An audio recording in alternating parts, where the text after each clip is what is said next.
The Mario franchise spans so many different games, genres and even developers that the amount of characters that technically belong to the Mario universe is absolutely staggering. With such high numbers, it's no surprise that some characters would end up falling to the wayside, forgotten by the sense of time, whatever you want to call it. But as Pauline has recently shown, rising from the ashes is definitely possible, although I do think the characters in this video shouldn't get their hopes up that high. Let's dive into just a selection of the many characters that have been forgotten in the Mario universe, all handpicked because I think there's something particularly interesting about them.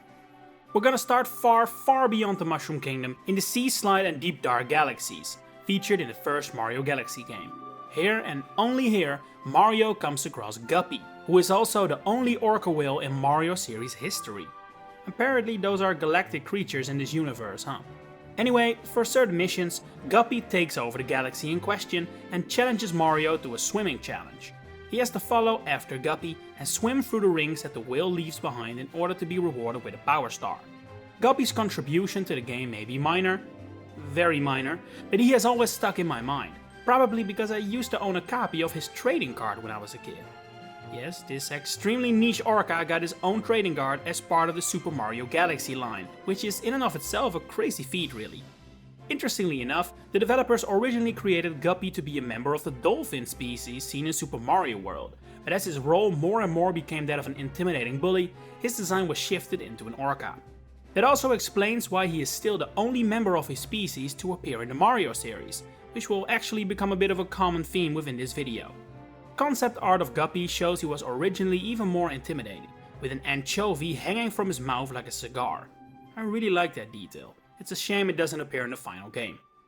I want to dial it back one 3D Mario game next, when we'll take a look at a rather prominent character from Super Mario Sunshine, Il Piantissimo. Now, I will concede that he is probably the most famous character in this video, but I still think he has ended up fairly forgotten considering what happens with him in this game. So, throughout the majority of Sunshine, Il Piantissimo is basically just a new version of Koopa the Quick, and he appears in 3 episodes in the game to race Mario. Unlike his Koopa predecessor, he has the same moveset as Mario, albeit without FLUDD, making these races way more memorable and challenging. But the real kicker for Il Piantissimo comes after the end of the game. If you've not collected all 120 Shine Sprites, you get to see this image that shows him finding Bowser Jr.'s magic paintbrush and presumably taking it for himself. As such, it is possible, if not likely, that Il Piantissimo actually makes another playable appearance not long after Sunshine in Mario Golf Toadstool Tour. This game features both Bowser Jr. and Shadow Mario as playable characters, which shouldn't be possible based on Sunshine. But if this Shadow Mario is actually Il Piantissimo with his new magic paintbrush, that inconsistency would be fixed in a second. Even if this really is Il Piantissimo in disguise though, it still marks his final appearance in the series, because even as Shadow Mario, he never returns. And while we're on the topic of Mario Golf, I want to look at the original characters of Mario Golf in handhelds next. Now, you may know earlier Mario Golf and also tennis titles included original human characters as playable sporters, but I want to focus specifically on this title because the selection here feels even more forgotten than the original. Plum and Kid from the N64 version have for example made appearances in Smash Melee as a trophy or Smash Ultimate as a spirit, but the originals from the Game Boy Color game and later Advance Store have been truly lost to time. And that's a shame, because there are some wacky humans here. Like Grace, also known as the Queen of Women's Golf. Weird title, considering Mario Golf is a mixed, but still. And it gets even weirder because Grace is not a Mushroom Kingdom native. Instead, she was raised in Germany. Well, if Mario is from the Bronx, why not? There's also Gene, full name Genius, who, as you might expect, is quite intelligent yet arrogant. He is said to be Paper Mario in the Thousand Year Door levels of popular with the ladies, and refers to himself in the third person as the Gene. Lovely guy. Another colorful character is Joe, who used to be a professional disco dancer, whatever that means, who has since shifted to golf. He's one of the characters who could be brought over to the Nintendo 64 version using transfer pack compatibility, just like Azalea, Sherry and the aforementioned Kid. Before we move to the next forgotten character, I very briefly want to mention that just like Mario Golf, Mario Tennis also has a ton of original characters, especially in their GBA game Power Tour. In fact, there are so many that you could fill this entire video with them, a total of 30. 30! In one game! That's genuinely insane, especially considering the game only has 6 Mario characters. The game doesn't have Wario or Yoshi, but it does have iconic characters like Barb and Dweezil. Anyway, on to another Mario Sports series with significantly less original characters, the Mario Strikers or Football series. They're effectively the final boss of the GameCube title, a team of robots called Super Team, Robot Critter included. They were created by Bowser to be the ultimate football team, which is actually implemented in gameplay as well, as they are effectively a team entirely made up of captains. That means that, unlike for the rest of the characters, every player can perform a super strike. Cool as that is, it also means that they were probably off limits for multiplayer games in many households, mine included. The Mario Strikers series is already not the most prolific sports series in Mario history, but even within those free games, these robots never made a significant appearance again. One is shown during the credits of Strikers Charged, but that's about it. While I do get that there's not really a future in the series for a bunch of footballing robots, I did always like their design. It has something intimidating to it, which is only further supported by their team nickname, Robotic Nightmare. I'd say that's enough sports games for a day. Let's head over to the territory where characters really shine, RPGs. I was determined to include at least one character for the Mario & Luigi series in this video, but frankly, I think this series lacks truly forgettable characters. I guess that compared to that other big RPG series, Paper Mario, Mario & Luigi has less minor characters with unique designs, which automatically means less interesting characters to be forgotten. Can't forget what doesn't exist after all. Anyway, I was determined to include the series, so I have found a pretty forgotten race of creatures called the Sea Drinks. They are found in the dream world of Mario & Luigi Dream Team, which already explains why we will most likely never see them again.